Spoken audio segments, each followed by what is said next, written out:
Mesdames et messieurs, bonjour, ravi de vous retrouver, j'espère que vous allez bien. Petite accalmie quand même aujourd'hui et heureusement on en avait besoin, on était protégé par une petite crête anticyclonique mobile qui a d'ailleurs fait chuter les températures cette nuit, mais par contre on a retrouvé un temps sec ce matin. Alors cette crête anticyclonique mobile, elle nous venait des Açores, elle est passée par le Benelux et puis ensuite elle prend la direction de l'Est et puis malheureusement on va passer sous l'influence d'une dépression qui est du côté de l'Islande qui va vraiment influencer notre temps avec un temps très instable pour les prochains jours. Mais j'ai quand même droit à quelques éclaircies, donc j'y reviens dans quelques instants. Alors pour le vent aujourd'hui, il est faible du côté des Hautes-Fagnes, modéré à l'intérieur des terres et il sera de secteur sud à sud-ouest. On va jeter un œil sur l'Europe et ça, ce sont les températures annoncées pour la journée de demain avec 19 degrés du côté de Madrid. C'est pareil pour Lisbonne, 13 pour Bordeaux, 14 du côté de Nice ou encore du côté d'Ajaccio et jusqu'à 15 degrés pour Rome. Alors, pour les quantités de précipitations pour cet après-midi, je vous le disais, ça reste encore calme, ça ne sera pas le cas cette nuit, avec de 0 à 1 litre par mètre carré annoncé. Alors, les champs nuageux sont présents sur l'ouest, sont déjà également présents sur le centre. Des éclaircies sont encore bien là du côté du sud-est, mais ces champs nuageux vont recouvrir l'ensemble du territoire. Ciel donc couvert de 4 à 10 degrés et en fin de journée, on pourrait avoir quelques giboulées du côté de l'ouest du pays, 9 degrés pour Bruxelles et 10 du côté de Mons. Dans le courant de la soirée, un front froid va arriver, il va traverser le pays d'ouest en est et donc une fois qu'il arrivera sur l'est et donc sur les hauteurs, on pourrait avoir cette pluie qui se transforme en neige fondante et de 0 à 7 degrés pour les minima, 4 degrés pour la région de Charleroi et 3 degrés en Gaume. On passe à demain matin avec toujours l'occupation de ce front froid qui est bien présente sur le sud-est. On aura des éclaircies de l'ouest au centre du territoire avec un temps généralement sec et ensuite dans le courant de l'après-midi, ces éclaircies vont être de plus en plus généreuses, sauf sur le sud-est où là-bas ça restera toujours instable avec toujours ces quelques flocons, cette neige fondante sur les hauteurs et de 3 à 10 degrés, il ne fait vraiment pas chaud, 10 degrés pour la capitale, 9 du côté de Liège ou encore de la mer avec à Knock 9 degrés, à Oderghem 10, à Anse 9, à Gerbis 10 et à Virton 9 degrés. La probabilité de précipitation varie de 0 à 100%. On passe à la suite, c'est-à-dire dimanche avec un temps ensoleillé et puis ensuite nous allons avoir des champs nuageux qui vont arriver et ces champs nuageux pourraient offrir quelques averses sur le sud-est du pays. Ensuite on passe à lundi. Lundi c'est vraiment la moins belle journée pour cette période avec un temps vraiment très variable. Plus vous allez être du côté du nord-est et plus là-bas ça sera instable avec des giboulées, des averses, plus vous décalez vers l'ouest et plus là-bas on aura droit quand même à un peu plus de répit, un petit peu de lumière et tout ça sera accentué avec un vent piquant, désagréable.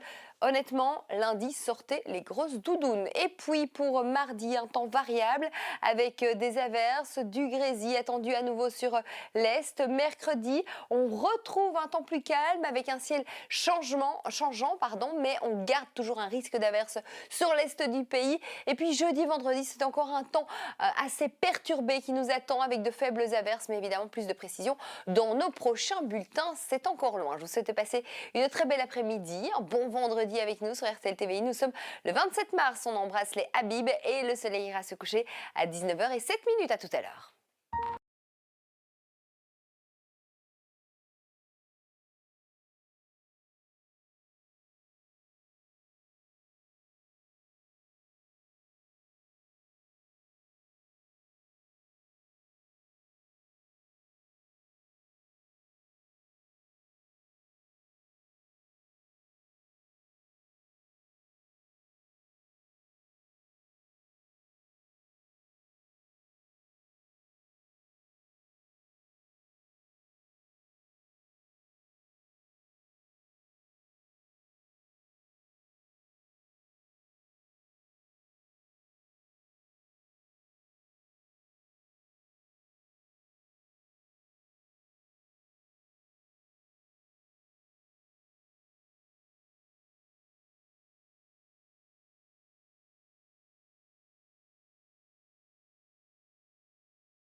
Madame, Monsieur, bonjour. Bienvenue dans votre 16-18. Ravi de vous accompagner aujourd'hui pour l'information. Nous allons suivre cette rencontre au sommet au G7 alors que Marco Rubio, le secrétaire d'État américain, est arrivé. Il s'est entretenu de façon bilatérale avec notre ministre des Affaires étrangères, Jean-Noël Barrot. Le G7 veut pousser Washington à la désescalade au Moyen-Orient, sans oublier un autre conflit. Et ce conflit, c'est l'Ukraine. Dans un instant, nous aurons en direct sur France Info la conférence de presse du ministre des Affaires étrangères Jean-Noël Barrot.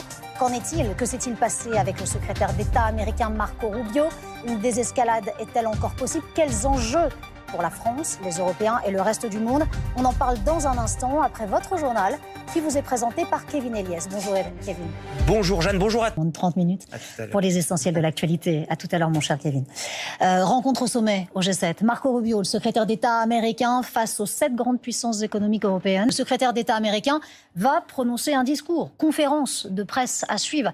Est-ce que l'impulsion française, l'impulsion du G7 va permettre de trouver une issue encore possible, plutôt positive, pour une fin de conflit au Moyen-Orient? Qu'est-ce que cela va coûter d'un côté et de l'autre? Quel poids de la France sur cette sphère internationale face à son allié américain qui souffle le froid et le chaud? Et pourquoi est-ce que je vous parle de froid et de chaud? Hier encore, le président américain s'est entretenu devant la presse de son pays. Le monde entier l'a écouté. Et voilà ce qu'il a dit. Regardez.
Bienvenue dans C'est dans l'air. Bonsoir Pouria Amirchahi, merci beaucoup d'être notre invité ce soir. Vous êtes député de Paris, membre du groupe écologiste et social et vous êtes franco-iranien. Cette semaine à l'Assemblée nationale, alors que la guerre a commencé il y a près d'un mois maintenant au Moyen-Orient, vous avez dénoncé l'impuissance verbeuse et parfois complice des diplomaties européennes face aux tragédies du monde.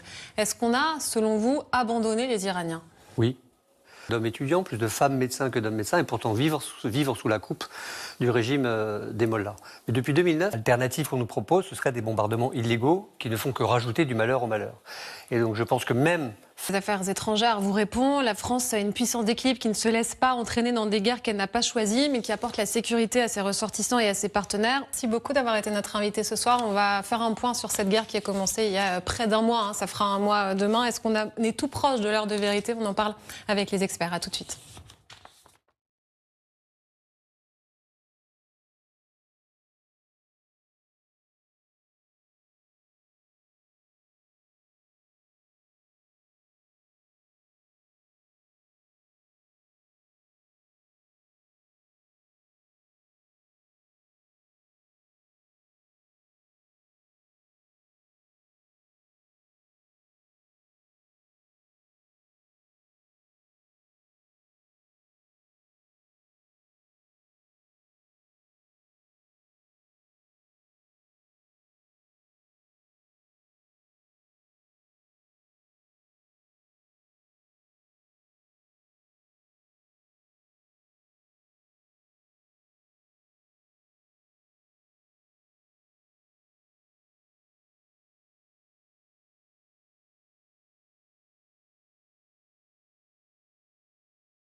Madame, Monsieur, très heureuse de vous retrouver sur TV5 Monde pour vos prévisions météo de ce samedi 28 mars. Nous prenons tout d'abord la direction de l'Australie. Le cyclone a touché tout particulièrement l'Australie occidentale avec de fortes pluies, mais aussi, vous le voyez ici, des vents violents. Fort heureusement, c'est un retour au calme pour ce samedi. Retour sur notre continent, la situation générale. Nous avons de hautes pressions sur l'océan Atlantique et cette nouvelle perturbation qui va s'étendre de la Suède à la France. Et toujours cette goutte froide sur le sud-est du continent. Côté température, un air frais domine en de nombreuses régions. Des températures un petit peu plus douces sur la Scandinavie et les pays baltes. On prend la direction des îles britanniques avec un ciel de traîne, des nuages, des éclaircies, parfois encore quelques averses, 11 degrés à Londres. Sur le Benelux, la perturbation quitte les régions et à l'arrière, on va retrouver un ciel de traîne, 11 degrés attendus l'après-midi à Bruxelles. On retrouvera à nouveau cette perturbation du nord de l'Allemagne jusque la Champagne. Davantage de soleil en direction de la Côte d'Azur avec toujours du vent, Mistral, Tramontane qui souffleront. On remonte sur la Scandinavie, quelques averses à l'ouest de la Norvège, quelques pluies au sud de la Suède. Sur les autres régions, tout de même de belles éclaircies avec parfois quelques nuages, une ambiance plutôt douce pour la saison.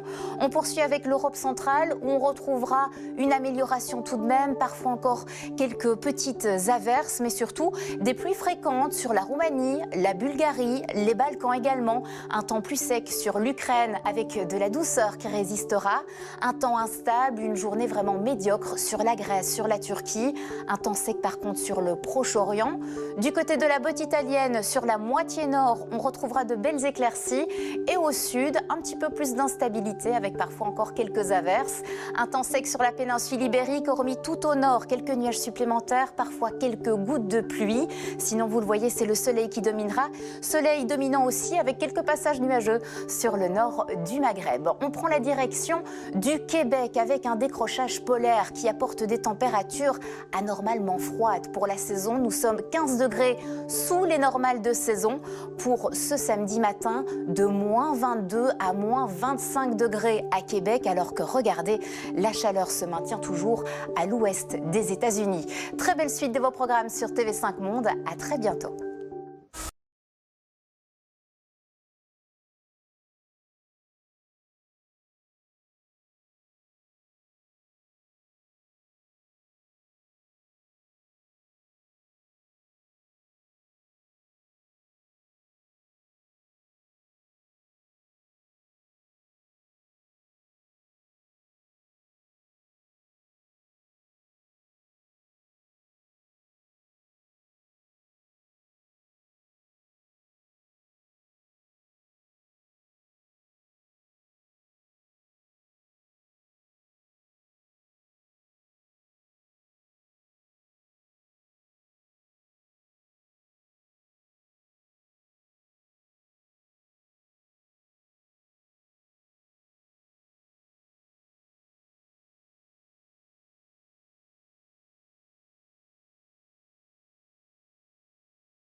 Bonsoir, après une belle journée bien ensoleillée à Toulouse avec des températures un peu fraîches pour la saison, à peine 13 degrés sur la place du Capitole, soit 2 à 3 degrés sous les normales. C'est un changement de temps qui est attendu demain avec le retour des nuages et de la pluie. En effet, une perturbation va traverser notre pays d'ouest en est avec des pluies faibles suivies d'une traîne peu active.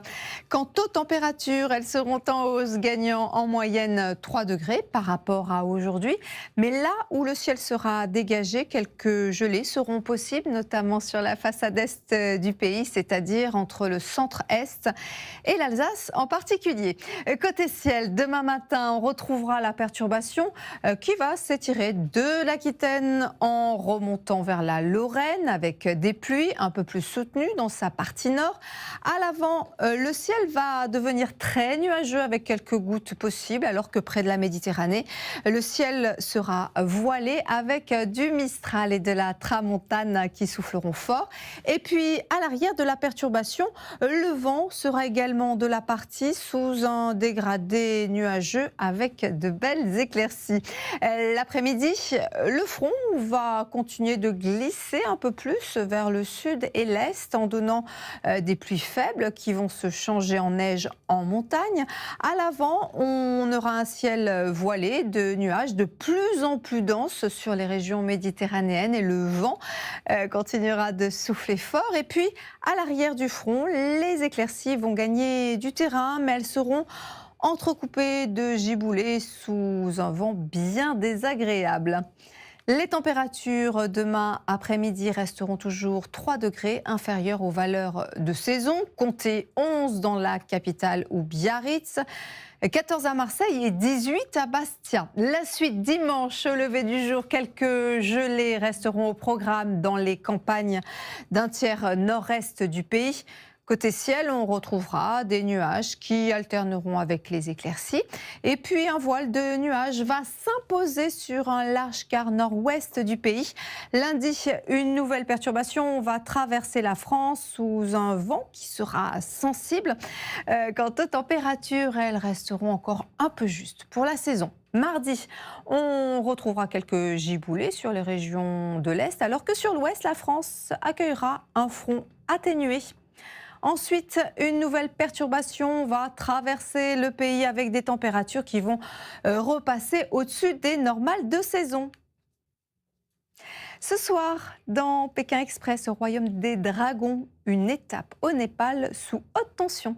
Très belle soirée à tous sur M6.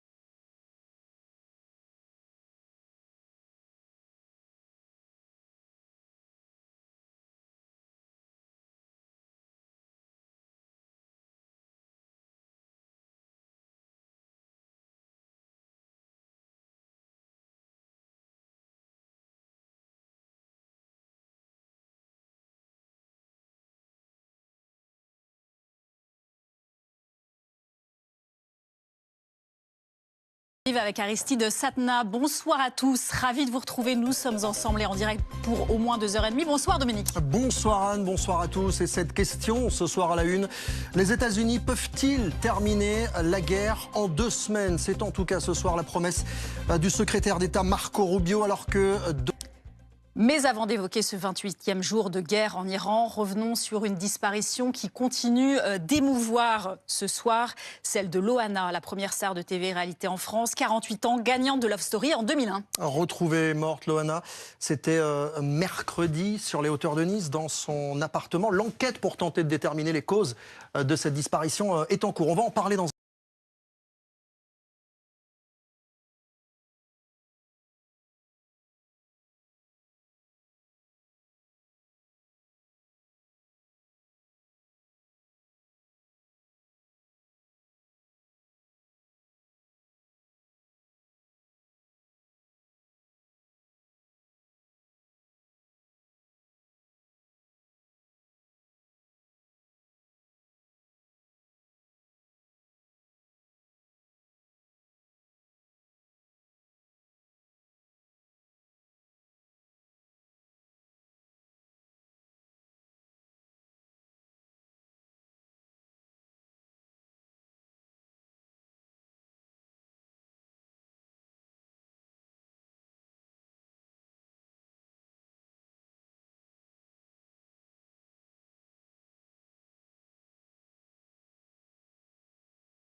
Bonsoir et bienvenue à tous. Nous sommes le vendredi 27 mars. À la une de l'actualité, un coup de pouce très attendu. Ça faisait plusieurs jours qu'il réclamait un geste à la veille d'une journée de mobilisation des routiers. Le gouvernement débloque 70 millions d'euros pour les secteurs les plus touchés par la flambée des prix des carburants depuis le début de la guerre au Moyen-Orient. Un coup de pouce limité dans le temps, uniquement pour les pêcheurs, les transporteurs et les agriculteurs. Donovan Dozon et Thomas Suto. Voilà, pas question pour le gouvernement d'envisager des mesures plus générales pour ne pas aggraver le déficit. Le ministre a pointé une dérive très préoccupante du nombre d'arrêts maladie. Ce sont ses mots. Sébastien Lecornu a insisté sur la nécessité de les maîtriser pour préserver les finances publiques. L'an dernier, l'assurance maladie a versé 36% d'indemnités d'arrêt de travail de plus qu'avant l'épidémie de Covid. Frédéric Badard et Dario Borgogno.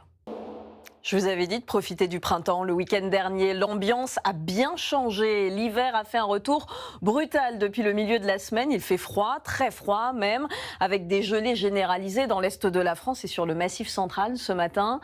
Ajoutez à cela des quantités de neige impressionnantes sur les massifs. Ça donne un 27 mars aux allures de 27 janvier. Alexandre Muffon et Johan Glemarek. Nous avons besoin de vous. Vous pouvez faire un don en appelant le 110, en allant sur le site don.sidaction.org ou donner 10 € en envoyant don, D-O-N, par SMS au 92 110. Au départ, ça s'apparente souvent à un casse-tête. Comment vendre ou acheter un véhicule d'occasion? Quel papier exiger? Quelle vérification? On a toujours peur de passer à côté de quelque chose, voire de se faire arnaquer. Ces sites innovants vous promettent de vous faciliter la vie et même de régler la transaction en quelques minutes. Cyrine Zeglache et Timothée Marouzet.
L'édition spéciale continue sur BFM TV, 28e jour de guerre. Et ce soir, eh bien, c'est le brouillard. Chaque camp revendique une forme de victoire. Hier soir, Donald Trump disait « l'Iran est anéanti ». Et pourtant, on apprenait l'envoi de nouvelles troupes supplémentaires. 10 000 soldats pris. Pour toutes ces informations évidemment très précieuses, jusqu'où ira cette escalade? On se demande si l'Iran va riposter, elle aussi, contre un réacteur nucléaire comme elle l'avait fait la semaine dernière. Lova Rinel, bonsoir. Vous êtes ancienne commissaire à la commission